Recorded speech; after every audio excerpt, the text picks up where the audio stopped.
शेवटच्या चालीसाठी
आदरी आली नाम आरंभी आवडी आदरी आली नाम तेने सकळ सिद्धी जगी झाले पूर्ण काम राम कृष्ण गोविंद गोपाळा तू माय माऊली जीवेचा जिव्हाळा तुझी निनामे सकळ संदेहो फिटला तुझी निनामे सकळ संदेहो फिटला बापर कुमा देवी वरुषे विठ्ठला राम कृष्ण गोविंद गोपाळा तू माय माऊली जीवेचा जिव्हाळा पांडुरंगा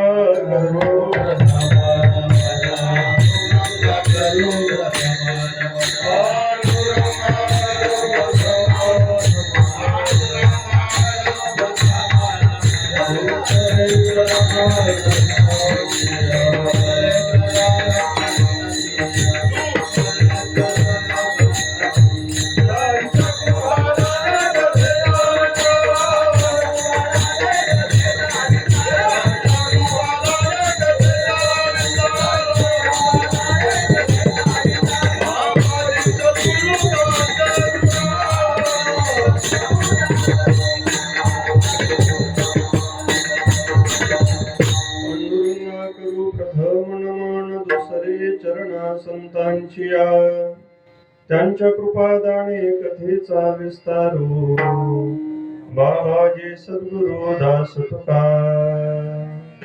कलावज्ञ जीवोद्धरार्थावतारम्, कलांकांक तेजोदिका मोदिवक्त्रम्, खलानिशवादापणोदार दक्षम्, समाधिस्थमूर्तिं भजे ज्ञानदेवम्.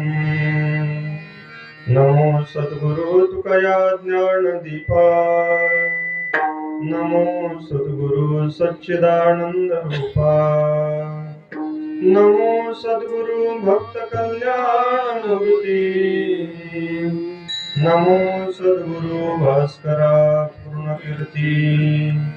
संपाद्य ज्ञानञ्च विधाय भक्तिं, विलोकितो येन समाधिराज.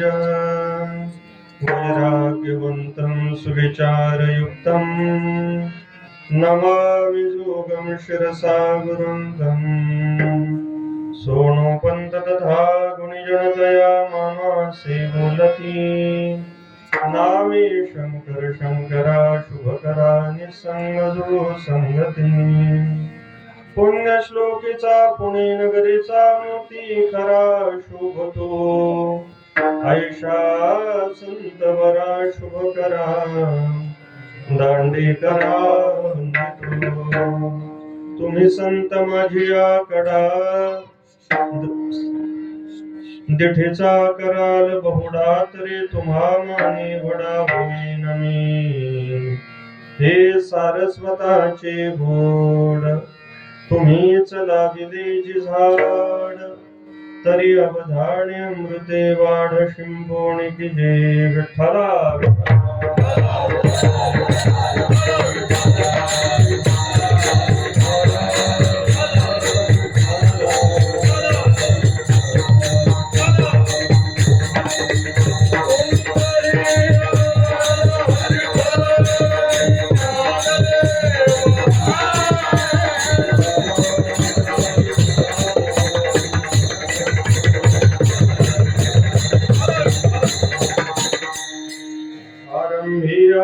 आदरे आदि नाम, तेने सकळ सिद्धी जगी झाले काम. राम कृष्ण गोविंद गोपाळा, तुमाय माऊली जीवेचा जिव्हाळा. संत हृदय सम्राट अगाध कृपा वात्सल्य मूर्ती भगवान श्री ज्ञानोबराय. महाराष्ट्र वेदाचं निसरण लीलया ज्यांच्या श्वासातून झालं, ते जगद्गुरु श्रीमंत श्री तुकोबराय.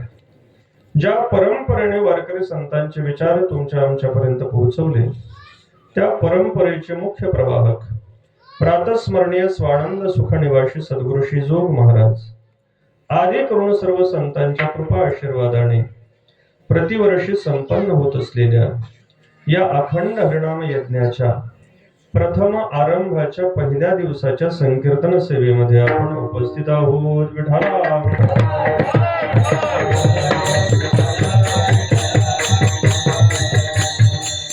समस्त ग्रामस्थ शिवली सर्व ग्रामस्थांच्या संयोजनातून सहभागातून परिसरातील सर्व ज्येष्ठ श्रेष्ठ भाविक भक्त वारकरी मंडळींच्या उपस्थितीने संप्रदायातील सगळ्या ज्येष्ठ श्रेष्ठ गुणजन मंडळींच्या साथीने मायबाप श्रोत्यांच्या उपस्थितीमध्ये हा भव्य दिव्य उत्सव संपन्न होत आहे. पहिल्या दिवशी आपण एवढ्या संख्येने उपस्थित आहात, आपली सगळी संख्या पाहून हा पहिला दिवस आहे असं वाटत नाही, म्हणून आपण सर्व मोठ्या संख्येने उपस्थित आहात. प्रतिवर्षी घडणारा हा उत्सव आहे. या उत्सवाच्या आरंभाच्या दिवसामध्ये आपण आहोत. त्या अनुषंगाने आरंभाचं काहीसं चिंतन घडावं म्हणून विश्वसंत कैवल्य चक्रवर्ती विश्वमाऊली ज्ञानोबरायांचा हा 3 चरणांचा अत्यंत प्रसिद्ध असलेला अभंग सेवेकरता निवडलेला आहे. आपल्या मर्यादित वेळेमध्ये सद्गुरुदेवांच्या कृपेने अभंगाचं चिंतन पूर्ण करण्याचा आपल्याला प्रयत्न करायचा आहे. विठाला विठाला.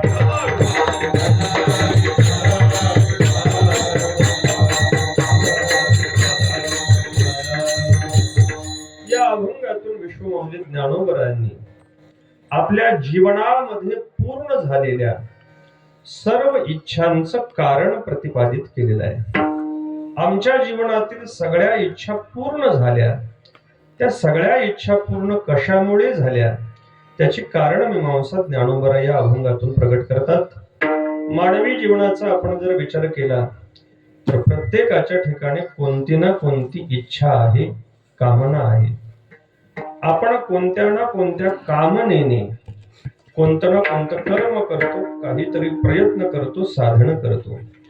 इच्छाच नाही असा मनुष्य आपल्याला पाहायला मिळणार नाही. इच्छेचा विस्तार फार मोठा आहे. अगदी सामान्य जीवापासून ते सृष्टी उत्पन्न करणाऱ्या ब्रह्मदेवापर्यंत प्रत्येकाच्या ठिकाणी कोणती ना कोणती कामना आहे, इच्छा आहे. बरं, फक्त इच्छा आहे असं नाही, तर आपल्या प्रत्येकाच्या ठिकाणी असलेली इच्छा, कामना पूर्ण व्हावी अशी प्रत्येकाला अभिलाषा आहे. केवळ मनुष्य मनोरथ करत नाही, तर केलेले सगळे मनोरथ आपले पूर्ण झाले पाहिजेत यासाठी तो प्रयत्न करतो. आपल्या इच्छेचं वर्गीकरण करत असताना शास्त्राने त्याचे 2 प्रकार पाडले. आपल्या ठिकाणी ज्या इच्छा आहेत त्यात काही इच्छा ह्या सोपाधिक इच्छा आहेत आणि काही इच्छा ह्या निरुपाधिक इच्छा आहेत. सोपाधिक इच्छा कशाला म्हटलं जातं? उपाधीच्या संबंधाने निर्माण झालेल्या ज्या इच्छा आहेत त्याला सोपाधिक इच्छा असं म्हटलं जातं. आत्मस्वरूपाच्या ठिकाणी देहाचा कोणताही संबंध नाही, पण देह ही उपाधी आपल्याला प्राप्त झाली आणि देह ही उपाधी आपल्याला प्राप्त झाल्यानंतर या देहाच्या संबंधाने काही इच्छा आपल्याला प्राप्त झाल्या, त्याला सोपाधिक इच्छा असं म्हटलं जातं. आपल्याला घालण्यासाठी कपडे असले पाहिजेत, मग घालणे कपड्याची आवश्यकता, कपड्यांची गरज ही आत्म्याला आहे की देहाला आहे? देहाला आहे. आपल्याला भूक लागते म्हणजे अन्न खावं लागतं, अन्नाची गरज आत्म्याला आहे की देहाला आहे? देहाला आहे. आपल्याला राहण्यासाठी घर असलं पाहिजे, घराची आवश्यकता आत्म्याला आहे की देहाला आहे? देहाला आहे. या देहासंबंधी ज्या ज्या इच्छा आपण करतो त्याला सोपाधिक इच्छा असं म्हटलं जातं. बरं, या सगळ्या इच्छा फक्त साधारण असाव्यात असं नाही. तुकोबराय बोलले हे सगळं असलं पाहिजे, पण फार उत्तम कोटीचं असलं पाहिजे अशी माणसाची इच्छा आहे. तुकोबराय बोलतात, ल्यावे खावे बरे असावे सदैव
खावे बरे असावे सदैव. तुकोबरायांनी सोपाधिक इच्छांचा संग्रह करून आपल्याला दिला. तुकोबराय बोलतात, आपल्याला लेण्यासाठी कपडे असले पाहिजेत, पण कसे असले पाहिजेत? ल्यावे बरे, चांगले कपडे असले पाहिजेत. खाण्यासाठी कसंही चालत नाही, चांगली पक्वान्न असली पाहिजेत. खावे बरे, राहण्यासाठी घर असलं पाहिजे, पण साधं कौलच नाही, RCC असलं पाहिजे. म्हणून असावे बरे हेची करी हाव, संसारिकांची ही हाव. या हवेला, या इच्छेला सोपाधिक इच्छा असं म्हटलं जातं. संतांनी सोपाधिक इच्छेसाठी अगदी सोपा सुटसुटीत शब्द वापरला. त्याला संतांनी भोक्तीची इच्छा ठेवलं. म्हणजे भुक्तीची इच्छा, म्हणजे सोपाधिक इच्छा आहे. दुसरी असलेली इच्छा प्रत्येकाच्या ठिकाणी आहे, ती सुप्त आहे. तिचं जागरण आपल्याला शास्त्र वासनांनी करावं लागतं. मुक्त होण्याची इच्छा असणं, नेहमी आनंदी असण्याची इच्छा असणं, परमात्म स्वरूपाच्या प्राप्तीची इच्छा असणं, त्याला निरुपाधिक इच्छा असं म्हटलं जातं. निरुपाधिक इच्छा प्रत्येकाच्या ठिकाणी नाही असं नाही. मोकळं होण्याची प्रत्येकाला इच्छा आहेच आहे, पण झाकलेली आहे. म्हणून या निरुपाधिक इच्छेला मुक्तीची इच्छा असं म्हटलं जातं. म्हणजे दोन पद्धतीच्या इच्छा आहेत. एक भुक्तीची इच्छा आहे आणि दुसरी मुक्तीची इच्छा आहे. मग आता भुक्तीची इच्छाही पूर्ण झाली पाहिजे आणि मुक्तीची इच्छाही पूर्ण झाली पाहिजे. महाराज, या दोन्ही इच्छा पूर्ण होण्यासाठी तसे काही प्रयत्न करावे लागतील.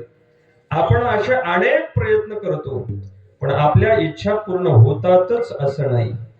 ज्ञानोबराय सांगतायत, तुम्हाला जर तुमच्या सगळ्या कामना आणि इच्छा जर पूर्ण करून घ्यायच्या असतील तर आतापर्यंत कामना पूर्तीसाठी वेदाने, शास्त्राने आणि संतांनी जो मार्ग सांगितलेला आहे त्याचं अनुक्रमण आपण केलं पाहिजे. कामना पूर्तीसाठी वेदाने कशाचा आधार घेतला? वेदाने कामना पूर्तीसाठी सांगितलं, समाप्ते कामो मंगलम आचरे. आपल्याला आपली कामना पूर्ण व्हावी असं वाटत असेल तर आपण मंगल आचरण केलं पाहिजे. समाप्ती कामो मंगलम आचरेत. ज्याला आपली सगळी कामना पूर्ण व्हावी असं वाटतं त्याने मंगलाचरण केलं पाहिजे. मंगलाचरण करायचं म्हणजे काय करायचं? दोन शब्द आहेत, मंगल आणि दुसरा शब्द आहे आचरण. मंगल शब्दाचा अर्थ अगोदर थोडासा पाहू आणि मग आचरण शब्दाचा आपण थोडासा अर्थ पाहू. मंगल कशाला म्हटलं जातं? व्यवहारामध्ये आपल्याला फक्त शुभ मंगल एवढा मंगल शब्द माहिती आहे, पण मंगल शब्दाचा अर्थ होतो भगवान. मंगलम भगवान विष्णु, मंगलम गरुडध्वजः, मंगलम पुंडरीकाक्षो, मंगलाय तनो हरिः. मंगल म्हटलं जातं भगवान परमात्म्याला. मंगम शुभम लातीति मंगलम. ज्याने आपल्या जीवनामध्ये कल्याणाची प्राप्ती होते त्या गोष्टीला मंगल म्हटलं जातं आणि आत्यंतिक कल्याण करून देणारा आहे भगवान परमात्मा. म्हणून भगवंताला सुद्धा मंगल म्हटलं जातं. पण मग आता भगवान मंगल आहे खरा, पण तो भगवान आपल्याला प्राप्त कसा होणार? म्हणून भगवंताच्या प्राप्तीची असलेली जी साधनं आहेत त्या साधनांना सुद्धा मंगल असं म्हटलं जातं. मंगलाचं आचरण करायचं म्हणजे भगवान प्राप्तीस, भगवंताच्या प्राप्तीसाठी लागणारं आचरण आपण केलं पाहिजे. विवाहापुरतं शुभ मंगल म्हणून चालत नाही. ज्याने भगवंताचं स्मरण घडतं त्याला मंगल म्हटलं जातं आणि ज्याने भगवंताचं विस्मरण घडतं त्याला अमंगल म्हटलं जातं. लग्न झालं आणि आषाढीची वारीच सोडून दिली, ते मंगल नाही, अमंगल आहे.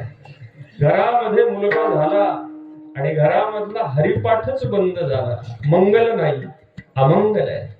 भरपूर शेतामध्ये पीक आलं आणि भरपूर पैसे झाले आणि एकादशीच मोडली, ते मंगल नाही, अमंगल आहे. याच्या उलट झालं आणि भगवंताचं जर स्मरण घडलं तर त्याला मंगल म्हटलं जातं. बरे झाले देवा निघाले देवाने, बरिया दुष्काळी पीडा केली. भगवंताचं स्मरण घडवून देणारी गोष्ट मंगल आहे आणि भगवंताचं विस्मरण घडवणारी गोष्ट अमंगल आहे. मग आता भगवंताची प्राप्ती घडवून देण्यासाठी साधन पुष्कळ आहेत. या साधनांमध्ये सगळ्यात मंगल साधन कोणतं आहे? तर सगळ्यात मंगल सुलभ, सर्वांना सेवन करता येण्याजोगं असलेलं साधन म्हणजे भगवान परमात्म्याचं नाम आहे. सकळ मंगळ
म्हणकारी जना श्री विठ्ठलाचे नाम वाची पतित पावन साची श्री विठ्ठलाचे नाम वाची बाप रखुमादेवी वरुसाची श्री विठ्ठलाचे नाम वाची ज्ञानोबराय सांगतात सर्वाधिक मंगल सगळ्या मंगलाचा निधी भगवंताचं नाम आहे सकळ मंगळ निधी निधी म्हणजे सागर साठा यच्च यावत असलेली सगळी मंगल ऐहिक मंगल असू द्या पारलौकिक मंगल असू द्या भुक्तीची इच्छा असू द्या मुक्तीची इच्छा असू द्या सगळ्या इच्छा भगवंताच्या नामाने पूर्ण होणाऱ्या आहेत म्हणून भगवान परमात्म्याच्या नामाला मंगल म्हटलं जातं आणि भगवान परमात्म्याच्या नामाला मंगल म्हटल्यामुळे त्या मंगलाचं वाणीच्या द्वारे पुन्हा पुन्हा स्मरण करणे त्याला मंगलाचं आचरण म्हटलं जातं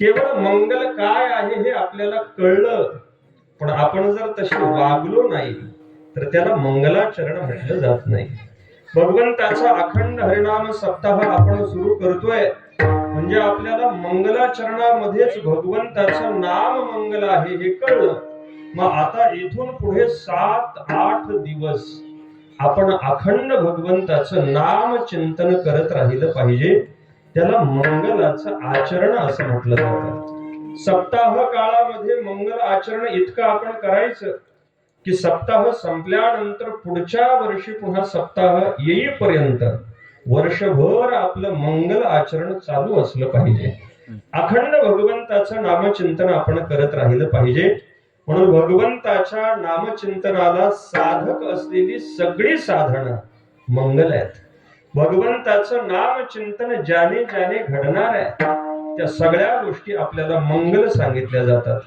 केवळ भगवंताचं नाम आपण घेऊ लागलो तर त्याच्यातून तेवढा रस निर्माण होणार नाही सगळे टाळकरी हवेत मृदंग हवे वीणा हवा लावणी मृदंग श्रुती टाळ घोष सेवो ब्रह्मरस आवडीने मंगलाचं आचरण करायचं म्हणजे आयुष्यभर भगवंताच्या मंगल नामाचं अखंड चिंतन करायचं वारंवार भगवंताचं नामचिंतन करत राहायचं त्याला मंगलाचरण असं म्हटलं जातं महाराज या मंगलाचरणाने होणार काय आहे ज्ञानोबराय सांगतात त्याने आपल्या सगळ्या इच्छा पूर्ण होणाऱ्या आहेत लोक म्हणू लागले महाराज सगळ्यांच्या इच्छा सारख्या थोड्या अहो प्रत्येकाची इच्छा वेगळी वेगळी आहे पिंडे पिंडे मतिर भिन्ना प्रत्येकाची इच्छा वेगळी आहे इथं आपण निरीक्षण केलं तर जे गाणारे आहेत त्यांना असं वाटतं आपलं गायन चांगलं झालं पाहिजे स्वर लागला पाहिजे म्हणजे त्यांच्या ठिकाणी आपलं गायन चांगलं व्हावं अशी इच्छा आहे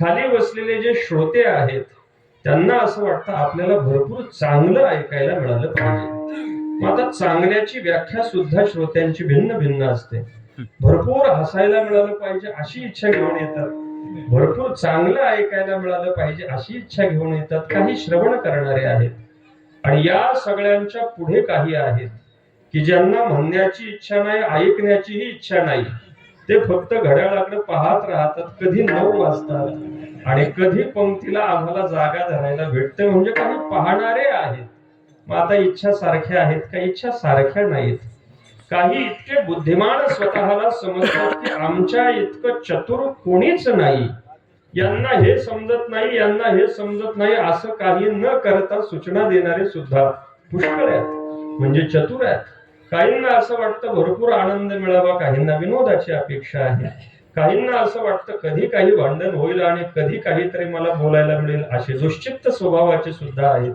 ज्ञानोबराय बोलले असे कितीही इच्छा धारण करणारे जरी असले तरी तुमच्या प्रत्येकाच्या इच्छापूर्तीचं साधन एकच आहे ते भगवंताचं नामचिंतन गात श्रोते आणि पाहते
आणि पाहते चतुर विनोदे दुश्चिते सोहम भावे पूर्ण ज्ञाते या सकळाते विनवणी करा विठ्ठल स्मरण. ज्ञानोबरांनी भोक्तीची इच्छा असलेले जे आहेत त्यांचा तर अंतर्भाव केलाच, पण ज्यांनी मोक्ष प्राप्त केलेला आहे ज्ञानोबर त्यांना सुद्धा सांगतात की तुम्ही सुद्धा म्हणजे सोहम भावाला प्राप्त झालेला, ज्याला मी ब्रह्म आहे असं ज्ञान झालंय, पूर्ण बोध संपन्न असलेला, पूर्ण ज्ञाते मोक्ष प्राप्त झालेला. ज्ञानोबरा बोलतात जरी तुम्हाला मोक्ष प्राप्त झालेला असला तरी सुद्धा त्याच्या पुढचा अजून भक्ती प्रेमाचा आनंद शिल्लक आहे, म्हणून तुम्ही सुद्धा मोक्षावरती पूर्णविराम घेऊ नका. करा विठ्ठल स्मरण. तुम्ही सुद्धा भगवंताचं नामचिंतन केलं पाहिजे. गाणारे करतील, ऐकणारे करतील, बोलणारे करतील, श्रोते बाकीचे सगळे करतील, हे सगळे भोक्तीची इच्छा असलेले आहेत, पण मुक्त झालेल्या महात्म्यांनी सुद्धा भगवंताचं नामचिंतन केलं पाहिजे, कारण तो मोक्षापर्यंत आलाय आणि मोक्ष ही परिसमाप्तीची शेवटची सीमा नाही, तर त्याच्या पुढे अजून भक्ती प्रेमाची सीमा शिल्लक आहे. म्हणून तुम्ही मोक्षाच्या रेखेपर्यंत आला असाल, मोक्ष रेखे आला भाग्यवंत झाला, असा मोक्षापर्यंत आलेला आहे, भाग्यवंत झालेला आहे. पण पुढे ज्ञानोबराय बोलतात, काय बोलतात? साधूचा अंकिला हरिभक्त. मग अजून त्याला साधूच्या अंकित होऊन हरिभक्त होण्याची आवश्यकता आहे. आणि हरिभक्त होऊन त्याने काय करायचं? हरिमुखी म्हणा, हरिमुखी म्हणा, पुण्याची गणना कोण करी. त्याने सुद्धा अजून केलं पाहिजे. मुक्तीवरील भक्ती जाण, अखंड मुखी नारायण. अखंड भगवंताचं नामचिंतन करायचं. सगळ्यांच्या इच्छा भगवंताच्या नामचिंतनाने पूर्ण होणार, म्हणून भगवंताच्या नामाला मंगल म्हणायचं आणि त्याचं सारखं नामचिंतन करण्याला मंगलाचं आचरण म्हणायचं. मंगलाचं आचरण आपण करायचं. लोक म्हणू लागले महाराज ठीक आहे, पण मंगलाचं आचरण करायचं म्हणजे भगवंताचं नामचिंतन करायचं, पण हे नामचिंतन कधी करायचं? ज्ञानोबराय सांगतात हे नामचिंतन आधी करायचं. सकळ मंगळ निधी श्री विठ्ठलाचे नाम आधी. आधी म्हणजे सुरुवातीला, सुरुवातीला म्हणजे आरंभाला. सुरुवातीला आपण जर भगवंताचं नामचिंतन केलं तर आपल्या सगळ्या गोष्टी पूर्ण होऊन जातील. म्हणून आपल्याला आपल्या जीवनामध्ये धर्म घडावा असं वाटत असेल तर आपण काय करत आहोत ते योग्य का अयोग्य याचा विवेक आपल्याला नाही. पण आपण जर भगवंताचं नामचिंतन करून त्याला जर सुरुवात केली तर त्याच्याद्वारे धर्म कार्य सिद्धीला जाण्याची शक्यता आहे. कोणतंही कार्य त्याची सुरुवात कशी होते यावरती त्याचा शेवट अवलंबून असतो. सुरुवात जर आपल्याकडून चुकली तर त्याचा शेवट सुद्धा चांगला होईलच असं नाही. तुकोबारायांनी त्याच्यासाठी उदाहरण दिलं, घराचं उदाहरण दिलं. एखादं मंदिर बांधायचंय, घर बांधायचंय, मग आता घराचं बांधकाम करायचं असेल तर सुरुवात कुठून होते? पायापासून होते. पाया खोदताना जर चुका झाल्या आणि पायाचं बांधकाम जर चुकलं तर त्याच्यावरती चढवल्या जाणाऱ्या भिंती वळंब्यामध्ये येत नाहीत, आणि वळंब्यामध्ये जर आल्या नाहीत तर वरती टाकलं जाणार जर जे छप्पर आहे, जो कळस आहे, तो दोरीमध्ये बसत नाही. म्हणून आरंभ चुकला तर वरती साधला जाणारा कळस सुद्धा चुकतो.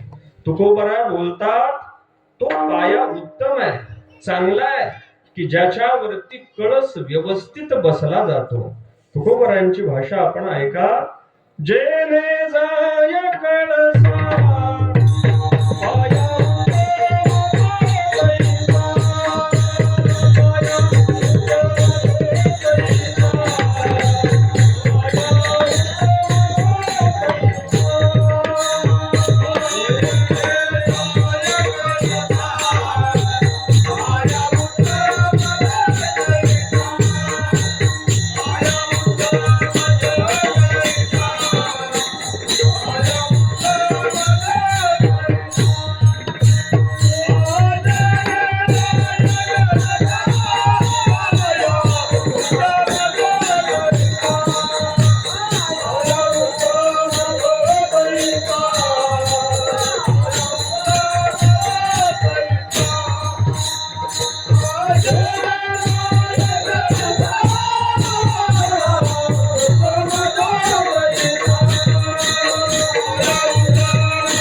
जेने जाय कळसा पाया उत्तम तो तैसा. तुकोबरा बोलतात तो पाया उत्तम आहे की ज्याच्यावरती कळस चढवला जातो. मग परमार्थाचा आरंभ आपल्याला करायचा आहे, समूहाची साधना आपल्याला जर साधायची आहे, तर ही साधना साधत असताना तिचा आरंभ आपल्याकडून योग्य घडला पाहिजे. आरंभ चांगला झाला तर कार्याची सिद्धी लगेच होते, आणि आरंभ जर चुकला तर कितीही प्रयत्न आपण करत राहा पण फळ पदरामध्ये पडत नाही. आरंभ चांगला झाला आणि कार्याची सिद्धी झाली, आणि आरंभ चांगला झाला नाही, कार्य सिद्धीला गेलं नाही, अशी पुष्कळ उदाहरणं आपल्याला पाहायला मिळतील. भगवंताचं नाम चिंतन करून जर कार्याचा आरंभ झाला तर ते कार्य सिद्धीला जातं. महाराज, कोणाचं कार्य सिद्धीला गेलं? आपण 2-3 उदाहरणं डोळ्यासमोर घ्या.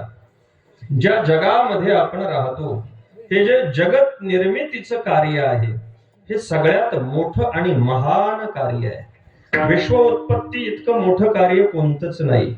मग आता या सृष्टीची उत्पत्ती कशी झाली, हिचा आरंभ कसा झाला? भगवान विष्णू परमात्म्याच्या नाभीमधून कमळ बाहेर पडलं.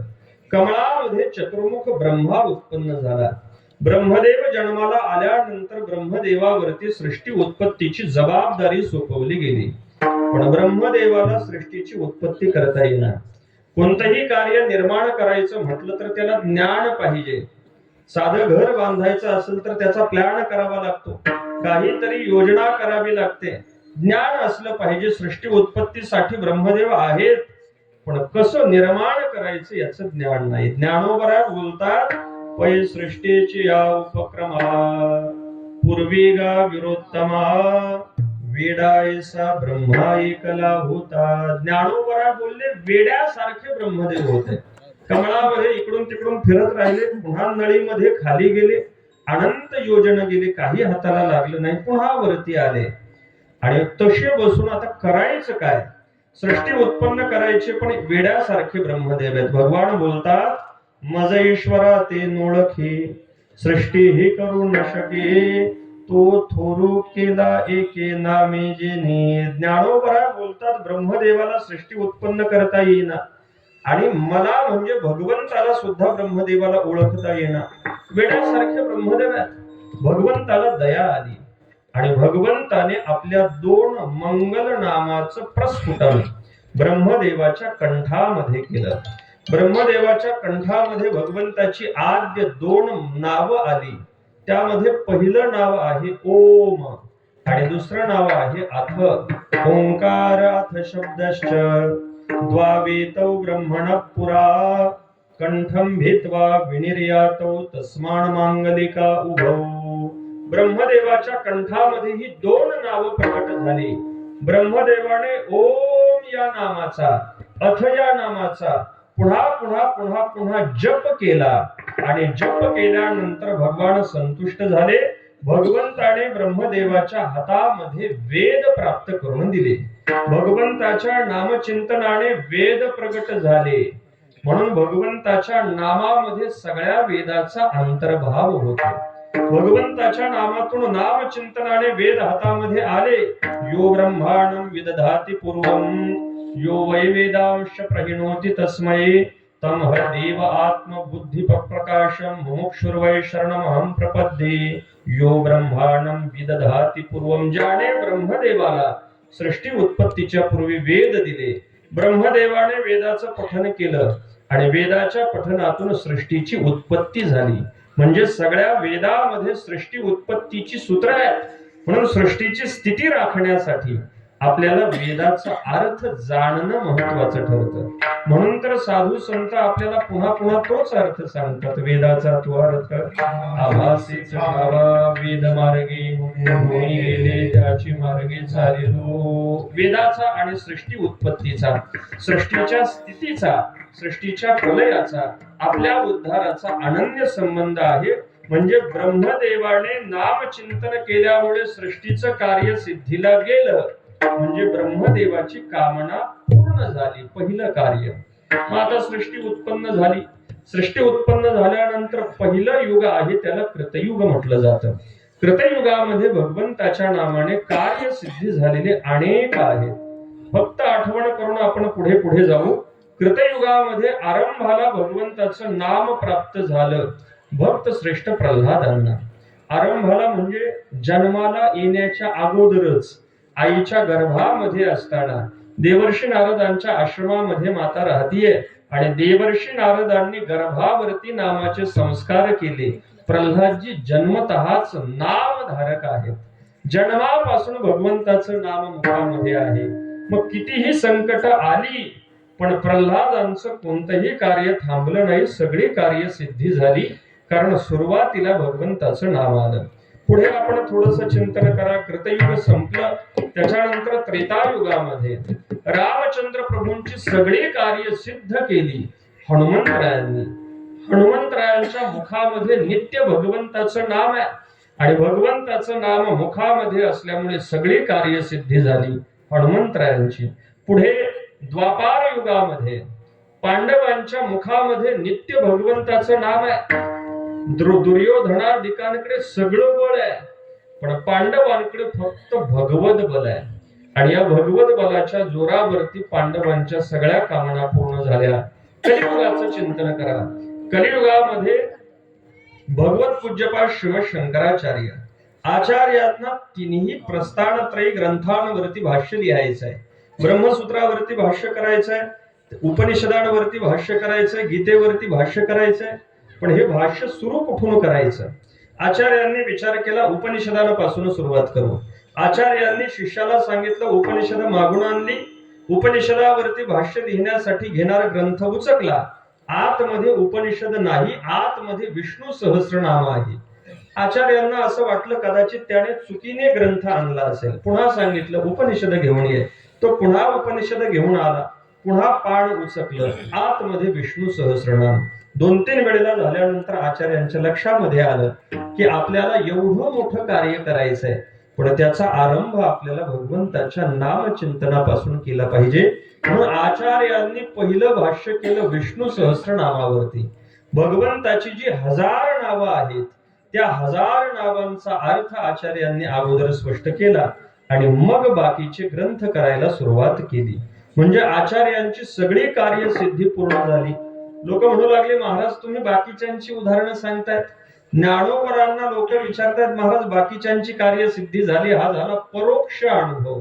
तुमचा काही अनुभव आहे का ते सांगा. ज्ञानोबराय सांगतायत आमच्याही जीवनामधल्या सगळ्या कामना पूर्ण झाल्या. त्याचं कारण काय आहे? अभंगाच्या पहिल्या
ज्ञानोबर आपला अनुभव सांगतायत. आरंभी आवडी आदरी आली नाम, तेने सकळ सिद्धी जगी झाले पूर्ण काम. ज्ञानोबरा बोलतात, आम्ही पूर्ण काम झालो, आमच्या सगळ्या कामना पूर्ण झाल्या.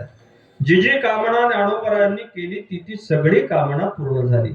पैठण क्षेत्रामध्ये शुद्धीपत्र आणण्यासाठी गेले. ब्राह्मणांनी समोर रेडा उभा केला, रेड्याकडून वेद बदवून दाखवा. ज्ञानोबरांना रेड्याकडून वेद बदवण्यामध्ये स्वारस्य नाही, पण सगळ्या ब्राह्मणांचा गर्व जावा याच्यामध्ये स्वारस्य आहे. गर्भद्विजांचा हरविला. ज्ञानोबरांची कामना पूर्ण झाली. वार्ता चांगदेव महाराजांपर्यंत गेली. चांगदेव महाराजांनी प्रश्नकुंडली मांडली, कोणीतरी अवतारी पुरुष आहेत, भेटायला जायला पाहिजे. बाकीच्या शिष्यांनी अडवलं. चांगदेव महाराजांना म्हणू लागले, महाराज काल परवा जन्माला आलेली पोरं एखादा चमत्कार केला म्हणजे लगेच साधू होतात का? तुम्ही त्यांच्या भेटीला जाणं बरं दिसत नाही. चांगदेव महाराजांचा अभिमान जागा केला. बऱ्याच वेळेला आजूबाजूची भक्त मंडळी, शिष्य मंडळी गुरुला खड्ड्यात घालण्याचं काम करतात. चांगदेवांचा अभिमान जागा झाला. चांगदेवांनी विचार केला, तुम्ही म्हणताय ते खरं आहे, जाणं बरं नाही, मग करायचं काय? सगळ्यांनी सांगितलं, त्यांना भेटण्यासाठी बोलवा, इकडे बोलवा. मग बोलवायचं तर पत्र लिहावं लागेल. चांगदेव महाराजांनी हातामध्ये पत्र लिहिण्यासाठी घेतलं. आशीर्वाद द्यावा तर त्यांच्या चमत्काराची चमक मोठी आहे आणि आपण विनंती करावी तर आपलं वय आडवं येत आहे. काय सुचेना? शेवटी कागद तसाच पाठवून दिला. कथा आपल्याला माहिती आहे. निवृत्तीनाथ महाराजांच्या आदेशावरून ज्ञानोबरांनी 65 ओव्या त्यावरती लिहिल्या. कागद घेऊन शिष्य पुन्हा चांगदेव महाराजांकडे आला. चांगदेव महाराजांनी कागद वाचला, अर्थ काही कळेना. चांगदेव महाराजांनी शिष्यांना विचारलं, मला अर्थ कळत नाही, तुम्ही तरी कोणी सांगा. बाकीचे म्हटले, तुम्हाला कळत नाही, आम्हाला कुठून कळणार? मग आता अर्थ विचारायला तरी जावं लागेल. मग जायला काही हरकत नाही, पण आपल्या ऐश्वर्यामध्ये जायला पाहिजे. वाघावरती बसून चांगदेव महाराज वगैरे सगळे आले.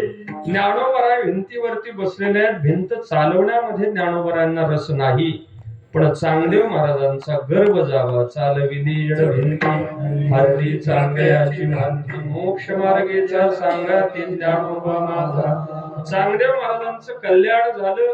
निवृत्तीनाथ महाराजांनी आज्ञा दिली, गीतेवरचा अगदी पद पदार्थ अर्थ सांगितला पाहिजे. ज्ञानोबरांनी गीतेवरचं इतकं अद्भुत व्याख्यान प्रगट केलं की गीता बाजूला ठेवून जरी वाचलं तरी सुद्धा कल्याण होऊन जाईल. ज्ञानोबरांचं अर्थपूर्ण असं भाष्य ज्ञानेश्वरीच्या रूपाने पूर्ण झालं.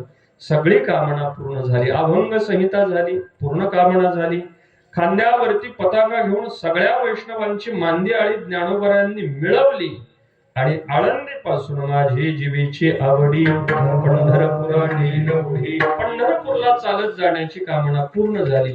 तिथं गेल्यानंतर भगवंताचे अत्यंत लढिवाळ प्रेम भांडारी भक्त नामदेवरायांना घेऊन थोडीशी भूतळीची तीर्थ पाहावीत आणि भगवंताच्या अनन्य भक्ताचं संगसुख घ्यावं म्हणून इच्छा व्यक्त केली. ज्ञानोबरांची तीही इच्छा पूर्ण झाली नाही, तर भगवंताच्याही मनात नामदेवरायांना पाठवावं अशी इच्छा नाही आणि नामदेवरायांच्या मनामध्ये सुद्धा भगवंताला सोडून, पंढरी क्षेत्र सोडून कुठे जावं अशी इच्छा नाही. पण ज्ञानोबरांची इच्छा आहे, पूर्ण झाली. ज्ञानोबरांना समाधी घेण्याची इच्छा, समाधीच्या वेळेला सकळ समुदायाला इच्छा पूर्ण झाली. ज्ञानोबरा बोलतात, आमच्या सगळ्या इच्छा पूर्ण झाल्या. त्याचं कारण एकच आहे, आरंभे आवडे आदरे आले नाम. आमच्या सगळ्या कामना पूर्ण झाल्या, पण भगवंताचं नाम आमच्या मुखामध्ये आरंभाला आलं आणि येत असताना ज्ञानोबरांनी ते कसं आलं याच्यासाठी 2 विशेषणं वापरली. ते आदराने आलं आणि आवडीने आलं. आदर आणि आवड याचं थोडस चिंतन आपण केलं पाहिजे. आवड आणि आदर दोन्ही एकाच ठिकाणी राहतील असं नाही. बऱ्याच वेळेला आवड असते पण आदर नसतो. कुठे कुठे आदर राहतो पण आवड राहत नाही. एखादा नोकर एखाद्या मालकाजवळ काम करत असेल तर मालक आल्यानंतर तो उभा राहतो, त्याला आदर देतो, पण त्या मालकाविषयी त्याला आवड असेल असं नाही. म्हणून आदर भिन्न आहे आणि आवड भिन्न आहे. लहान मुलाला आपली आई फार आवडते, त्याला फार आई आवडते. म्हणून आई आल्यानंतर ते आईला आदर देईलच असं नाही. आई आवडते पण आदर नाही. नोकराला मालक आवडत नाही पण आदर आहे. कारण दोघांच्याही पाठीमागे असलेल्या भूमिका भिन्न आहेत. आदर कशातून निर्माण होतो? आदर निर्माण होतो ज्ञानातून. एखाद्या व्यक्तीविषयी वस्तूविषयी आपल्याला ज्ञान झालं की त्याच्याविषयीचा आदर मनामध्ये निर्माण होतो. पुष्कळ लोक इथं बसलेले आहेत पण याच्यामध्ये एखादा कोणीतरी विशिष्ट अधिकारी आहे अशी वेगळी ओळख आपल्याला कोणी करून दिली तर आपल्याला त्याच्याविषयी आदर निर्माण होतो. आदर निर्माण होण्यासाठी ज्ञान असणं गरजेचं आहे आणि आवड निर्माण होण्यासाठी प्रेम असणं गरजेची गोष्ट आहे. लहान मुलाला आईच्या विषयी प्रेम आहे म्हणून आई आवडते, म्हणून आवडीच्या पाठीमागे प्रेम आहे आणि आदराच्या पाठीमागे ज्ञान आहे. भगवंताचं नाम मुखामध्ये येत असताना ते आदराने यावं म्हणजे भगवंताच्या नामाविषयी आपल्याला ज्ञान असलं पाहिजे आणि भगवंताच्या नामाविषयी आवड निर्माण होण्यासाठी प्रेम असलं पाहिजे. मग आता ज्ञान असलं पाहिजे म्हणजे भगवंताच्या नामाचं ज्ञान करून घ्यायचं म्हणजे काय करायचं?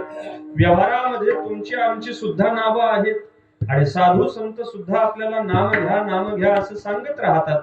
मग आता या दोन्ही नावांमध्ये काय अंतर आहे? व्यवहारामध्ये तुमची असलेली सगळी तुमची आमची सगळी नावं ही ब्रह्मदेवाच्या सृष्टीमधली आहेत. ब्रह्मदेवाने निर्माण केलेल्या सृष्टीला प्राकृतिक सृष्टी असं म्हटलं जातं. ब्रह्मदेवाने निर्माण केलेली पंचमहाभूत आणि त्या पंचमहाभूतातील एक भूत आकाश आणि त्या आकाशापासून निर्माण होणारा शब्द हा तुमच्या आमच्यासाठी वापरला जातो. म्हणजे जगामधले सगळे शब्द प्राकृत आहेत म्हणजे ब्रह्मदेवाच्या सृष्टीमधले आहेत आणि भगवंताचं नाम मात्र ब्रह्मदेवाच्या सृष्टीमधलं नाही. का? कारण ब्रह्मदेवाला सृष्टी करण्याचं बळच भगवंताच्या नामाने दिलेलं आहे. म्हणजे भगवंताच्या नामातून सृष्टी जर उत्पन्न झाली तर सृष्टीच्या अगोदर भगवंताचं नाम आहे. म्हणून भगवंताचं नाम प्राकृत नाही, पंचीकरणातील पंचभूतांपैकी ते नाही, ब्रह्मदेवाच्या सृष्टीमधलं ते नाही. ज्ञानोबरांनी हे ज्ञान आपल्याला करून दिलं. ज्ञानोबरा बोलतात ब्रह्मदेवाने निर्माण केलेली जी सृष्टी आहे त्या सृष्टीमध्ये 4 प्रकारची शरीर आहेत. अंडज आहे, अंडापासून उत्पन्न होणार. जारज आहे, जारापासून उत्पन्न होणार. उद्भिज आहे, जमिनीचं उद्भिजन करून बाहेर पडणार. आणि स्वेदज आहे, घामापासून निर्माण होणार. पण ही सगळी शरीर अंडज जारज स्वेदज उद्भिज आटे हरिनाम नाटे ते बरवे.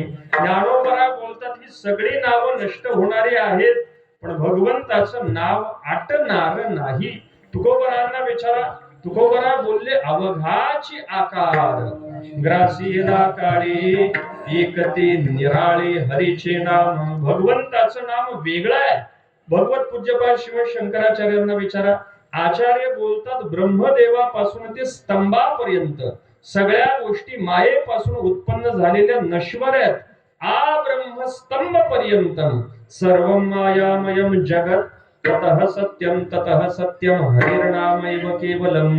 हे सगळं नष्ट होणार एका बाजूला आणि कधीच नष्ट न होणार भगवंताचं नाम एका बाजूला. म्हणजे भगवंताचं नाम सृष्टीमधल्या कोणत्याच पदार्थांसारखं नाही. हे ज्ञान आपल्याला झालं तर भगवंताच्या नामाविषयी आदर निर्माण व्हायला सुरुवात होते. आपण राम म्हणतो, कृष्ण म्हणतो पण हे साधारण शब्द नाहीत. आपण जी भाषा बोलतो ती भाषा नष्ट होईल पण भगवंताचं नाम नष्ट होणार नाही. पहिला अर्थ. दुसरा महत्वाचा अर्थ विचारामध्ये घ्या. व्यवहारामध्ये तुमची आमची नावं आणि आपण स्वतः हे दोन्ही वेगळे पदार्थ आहेत. व्यवहारामध्ये नाम वेगळं आहे आणि त्या नामाने दाखवला जाणार रूप सुद्धा वेगळं आहे. आंबा हे नाव आहे आणि आंबा हा पदार्थ वेगळा आहे. फक्त आंबा म्हटल्यानंतर आपल्याला आंब्याची चव खाता येईल का, चाखता येईल का? नाही. बाजारामधून आंबा आणावा लागेल. म्हणजे व्यक्ती वेगळी आहे आणि त्या व्यक्तीची संज्ञा वेगळी आहे. म्हणजे रूप आणि नाम याच्यामध्ये अंतर आहे पण भगवंताच्या नामामध्ये आणि भगवंतामध्ये अंतर नाही. भगवंताचं सगळं स्वरूप भगवंताच्या नामामध्ये आहे. नामदेवराय बोलतात नामतेची रूप, रूपतेची नाम. दोन्ही गोष्टी एकच आहे. व्यवहारामध्ये असं होत नाही. व्यवहारामध्ये व्यक्ती वेगळा, नाव वेगळं, दोन्ही वेगळ्या वेगळ्या ठिकाणी राहतात. म्हणून आपल्याला आपलं नाव आवडलं नाही तर आपण ऍफिडेटिव्ह करून नाव बदलत राहतो. आपलं नाव आपल्याच ठिकाणी जुळून राहत नाही. पण भगवंताच्या बाबतीमध्ये तसं नाही. भगवंताचा सगळा निवास भगवंताच्या नावामध्ये आहे. म्हणजे भगवंताचं नाव आणि भगवान एकच आहे. नाम ब्रह्मेती व्यजानात. नाम आणि ब्रह्म वेगळं नाही, एकच आहे. भगवंताच्या नामाविषयी असलेलं ज्ञान आहे. एक एक एक एक गोष्ट भगवंताच्या नामाविषयी आपण विचारामध्ये घ्या. एका वेळेला एका बाजूला भगवान आणि एका बाजूला भगवंताचं नाम, यांची दोघांची तुलना करून पहा. संतांनी सांगितलं एक वेळेला भगवंताची प्राप्ती नाही झाली तरी चालेल, पण भगवंताचं नाम मुखामधलं बंद पडू नये. कारण भगवान जरी आपल्याला मिळाले तरी भगवान तेवढं देऊ शकत नाहीत जेवढं भगवंताचं नाव देऊ शकतं. तुकोबारा बोलतात, देवा तू चांगला आहेस खरं आहे, पण मला तू नको आहे, तुझं सार मला पाहिजे. म्हणजे तुझं सार काय आहे? तुकोबारा बोलतायत, अमृत नागर नाम तुझे,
काय करू मज एक सार. तुकोबारा बोलले, तुला घेऊन मी काय करू, मज एक सार.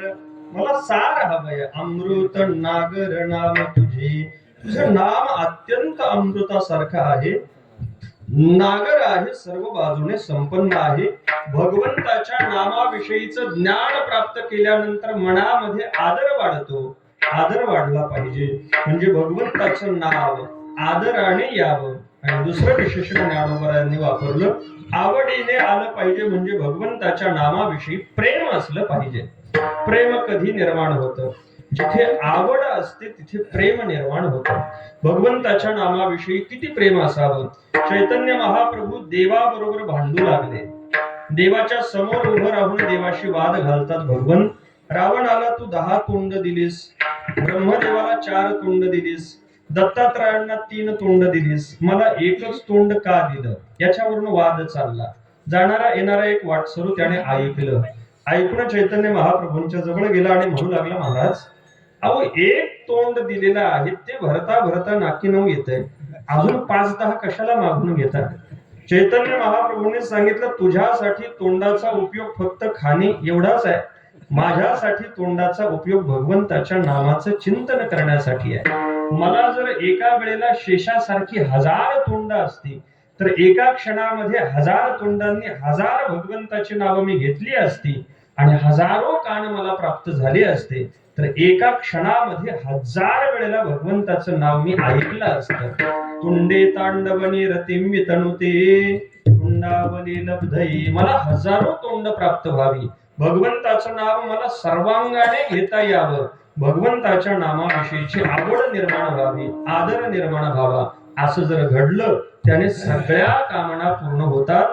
ज्ञानोबराय आपला अनुभव सांगतात. लोक म्हणू लागली, महाराज ठीक आहे, भगवंताचं नाम घेतलं पाहिजे, जसं जमेल तसं घेतलं पाहिजे, आम्हीही प्रयत्न करू, पण आम्हाला कोणतं नेमकं भगवंताचं नाव घेतलं पाहिजे, थोडी नावांची यादी सांगा. ज्ञानोबराय भगवंताच्या अनंत नामांपैकी काही प्रधान नावांची यादी अभंगाच्या 2ऱ्या चरणात. गोविंद गोपाळ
राम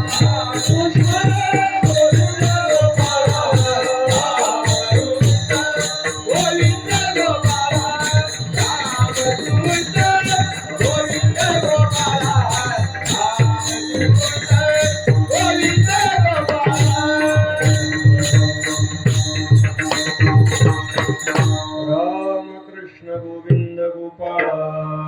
भगवंताची प्रधान चार नावं ज्ञानोबा आपल्या समोर ठेवतात. याचा अर्थ भगवंताची फक्त चारच नावं आहेत असं नाही. भगवंताची अनंत नावं आहेत. या अनंत नावांपैकी काही प्रधान नावं ज्ञानोबा आपल्या समोर ठेवतात. भगवंताच्या प्रत्येक नामामध्ये तेवढीच शक्ती आहे. कोणतंही नाम कमी नाही, अधिक नाही, ज्याचा त्याचा रस तेवढाच आहे. म्हणून भगवंताच्या नामामध्ये तुलना केली जात नाही. पण त्यातही सर्वाधिक प्रसिद्ध असलेली प्रधान नावं ज्ञानोबा सांगतात. पहिलं नाम सांगतात, तुम्हाला आवडीने आदराने घेता आलं तर भगवंताचं राम नाम घ्या. राम, भगवंताचं राम नाम जे आहे याचं थोडस चिंतन करा. भगवंताचं हे जे नाम आहे हे फक्त साधारण नाम आहे असं नाही.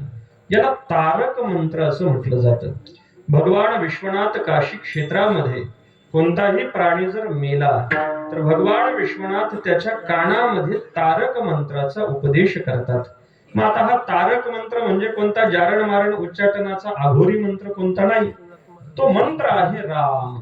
म्हणून राम पूजे सदाशिव नित्य भगवंताचं राम नाम भगवान महादेव घेत राहतात. म्हणजे हा तारक मंत्र आहे. वेदांत शास्त्राचं चिंतन करा. सगळ्या श्रुतीचा सिद्धांत आहे महावाक्य म्हटलं जातं.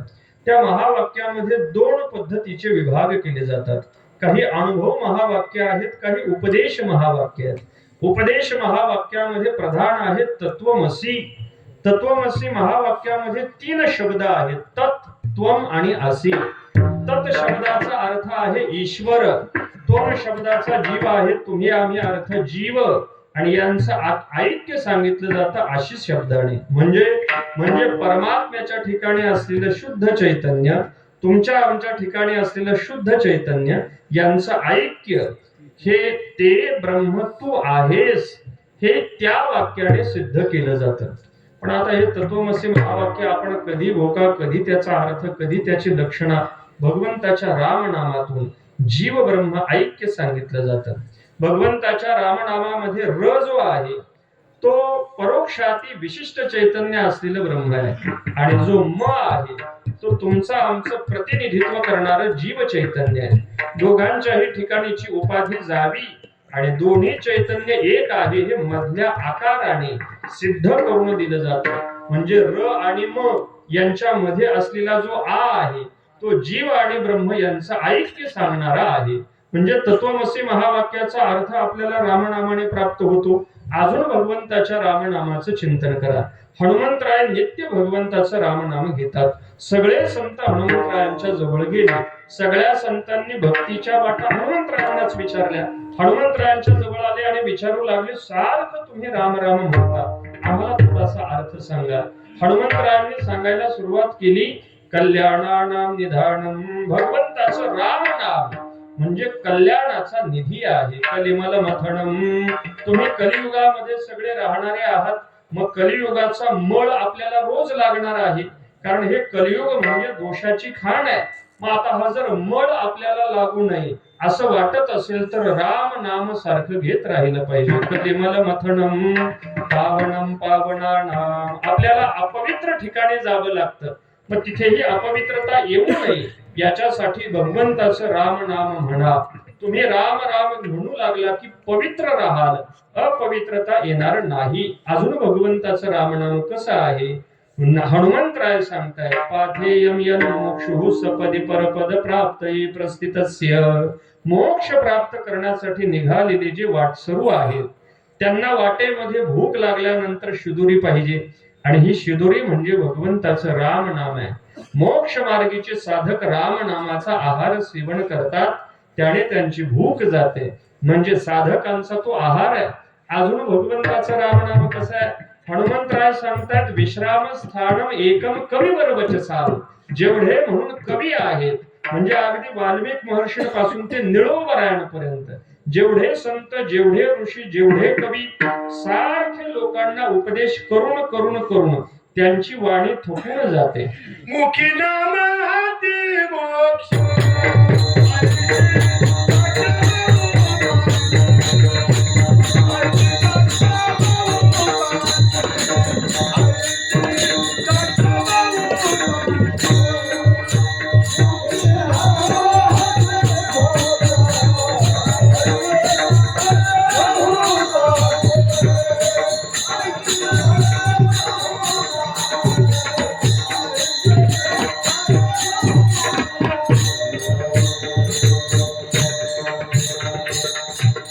सगळ्या कविवर्यांची वाणी थकते. मग आता वाणी थकल्यानंतर वाणीला विश्रांती पाहिजे. हनुमंतराय सांगतात सगळ्या कवींची वाणी थकली की तिला विश्रांती प्राप्त करून देण्याचं सामर्थ्य भगवंताच्या रामनामामध्ये आहे. म्हणजे वाणीला थकवा प्राप्त झाल्यानंतर सगळेजण राम राम राम म्हणत राहतात. परिणाम असा होतो त्यांच्या वाणीला विश्रांती प्राप्त होते. अजून कसं आहे, जीवनम सज्जनानाम, सगळ्या सज्जनांचं जीवन भगवंताचं राम नाम आहे.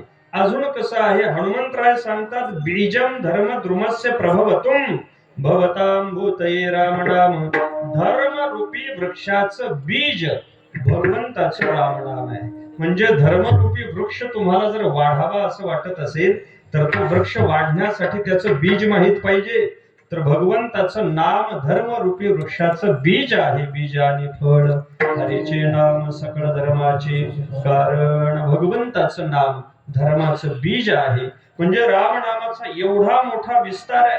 मग आता जसं भगवंताचं रामनाम आहे, पण कसं आहे, राम राम दोन्ही अक्षरे सुलभ आणि सोपारी. सुलभ आहेत आणि सोपी आहेत, पण याच्या पुढची दोन अक्षर सुलभ नाहीत आणि सोपी नाहीत. कोणती दोन अक्षर? कृष्ण. भगवंताच्या कृष्ण नामाचं चिंतन करा. कृष्ण हे नाम सुलभ नाही आणि सोपही नाही. सुलभ का नाही? म्हणण्यासाठी सुलभ नाही. सोपं का नाही? लिहिण्यासाठी सोपं नाही. कृष्ण शब्द लिहायचा म्हटल्यानंतर प्रत्येक ठिकाणी आपल्याला जोड द्यावा लागतो. क आहे, त्याच्या खाली रु आहे, पुढे मूर्धन्य श आहे, त्याला मूर्धन्य न आहे, पुढे अ आहे. बरीच मुलं क च्या खाली असलेल्या रू ला उ म्हणतात. त्यांना तो रू आहे हे समजत नाही. म्हणजे कृष्ण नाम बोलण्यासाठी, ऐकण्यासाठी, लिहिण्यासाठी कठीण आहे, सुलभ नाही. कृष्ण नामाचं चिंतन करा. कृष्ण नामामध्ये क च्या खाली असलेला जो रू आहे तो मासे पकडण्यासाठी जो गळ वापरला जातो त्या गळासारखा आहे. गळाला एकदा मासा लागला की तो पुन्हा पाण्यामध्ये राहू शकत नाही. तसा कृष्ण नामाचा गळ एकदा का हृदयामध्ये घुसला की ते हृदय पुन्हा संसाराच्या उपयोगाचं राहत नाही. कर्षयती ती कृष्ण. आपल्याला संसार सोडता येत नसेल तर भगवंताचं कृष्ण नाम घ्या आणि कृष्ण नामाचा गळ एकदा का हृदयामध्ये घुसला की भगवान त्याला अलगत बाहेर ओढून काढतात. भगवंताचं कृष्ण नाम अद्भुत आहे. भगवंताच्या कृष्ण नामामध्ये ककारः कमलाकांतः, क मध्ये कमलाकांत भगवान विष्णू आहे. रकारः रमाकांतः, रमाकांत भगवान ऋकारामध्ये आहे. मूर्धन्य शकार षडगुण ऐश्वर्य सांगणार आहे. पुढे मूर्धन्य नकार, नकारः नारसिंह, नृसिंह स्वरूप आहे. पुढे आकार ब्रह्म स्वरूप आहे आणि त्याच्या पुढचे दोन विसर्ग, एक नर आहे आणि एक नारायण आहे, किंवा एक जीव आहे आणि दुसरं ब्रह्म आहे. असं भगवंताच्या कृष्ण नामाचं रहस्य आहे. अद्भुत भगवंताचं कृष्ण नाम आहे. कृष्ण नामामध्ये किती अमृता भरलेला आहे हे ब्रह्मदेव जरी आला तरी ब्रह्मदेवालाही सांगता येणार नाही. न जाणो जनिता यद्भिर अमृतये कृष्णेति वर्णद्वये. कृष्ण कृष्ण म्हणा. भगवंताचं कृष्ण नाम अद्भुत आहे.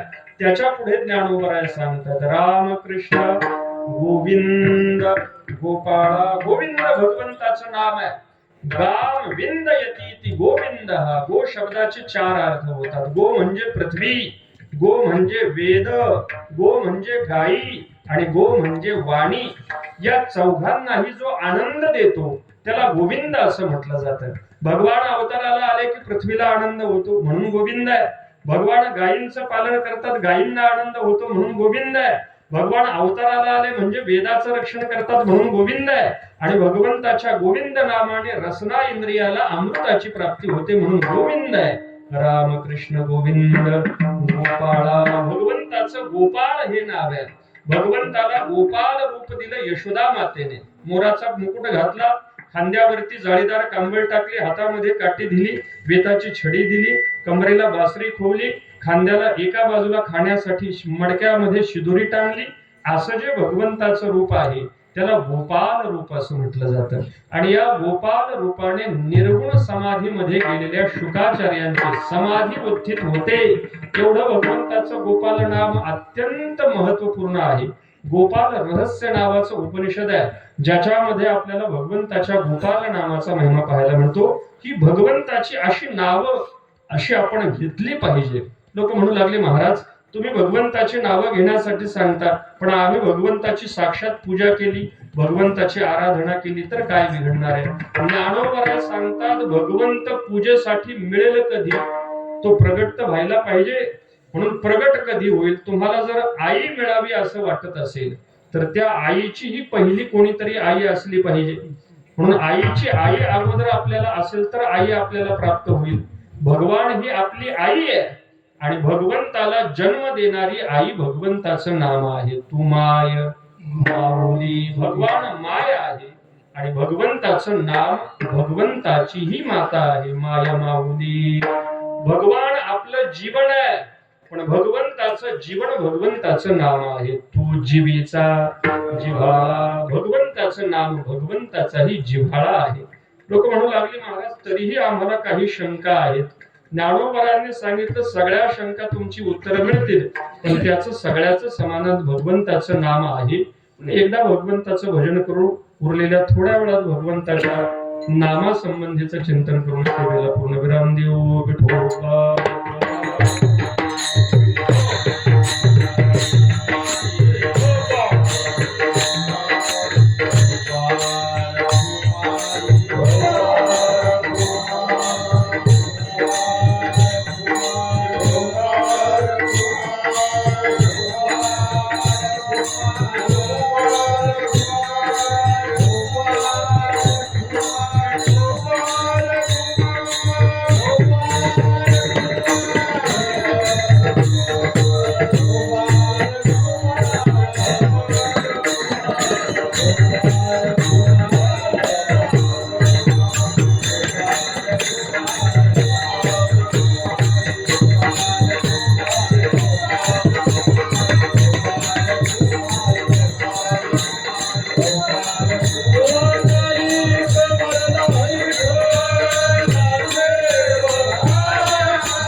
साधनेविषयी संशय, प्रश्न, संदेह आहे.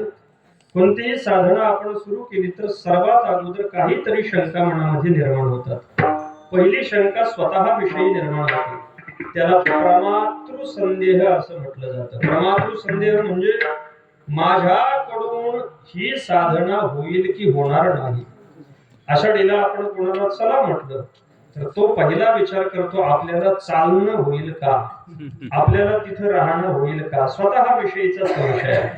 काय हे स्थिर राहील बुद्धी, काही अरिष्ट येईल की मधी, धरले जाईल ते सिद्धी, शेवट तो कधी मज न कळे. स्वतःविषयीचा संशय. त्याच्या पुढचा संशय आहे प्रमाणाविषयी संशय. जरी आपण गेलो पण सारखं भगवंताचं भजन करून करून करून करून काय मिळणार आहे, भजनाने काय प्राप्त होणार आहे, हा प्रमाणाविषयीचा संशय. कधी कधी प्रमाणाविषयी संशय राहत नाही, ज्याचं नाव घेतलं जातंय त्याच्याविषयी संशय. कोणी देव पाहिलाय, देव असेल की नाही, प्रमेय विषय असलेला संशय. कोणताही संशय असो. ज्ञानोबा बोलतात, सगळे संशय, सगळ्या शंका, सगळे संदेह, या सगळ्याला साधन फक्त एकच आहे, भगवंताचं नाम.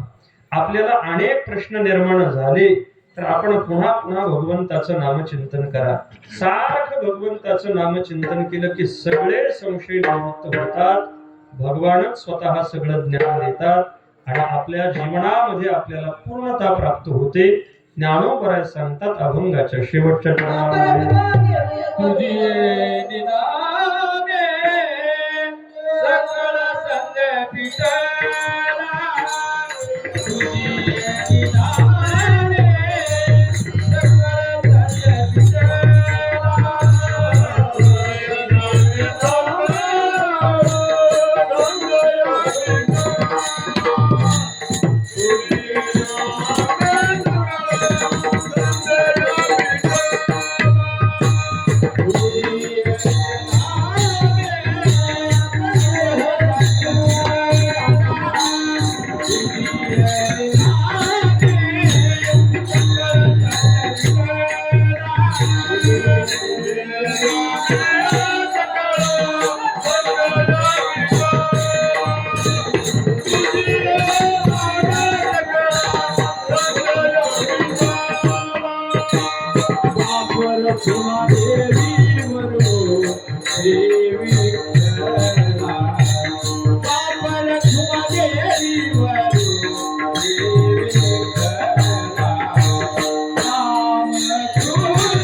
परकुमादेवी वर श्री विठ्ठला नित्य भगवंताचं नामचिंतन आपल्याकडून घडावं आणि भगवंताच्या नाम साधनेच्या द्वारे सगळ्या कामना पूर्ण होऊन संधी जावीत.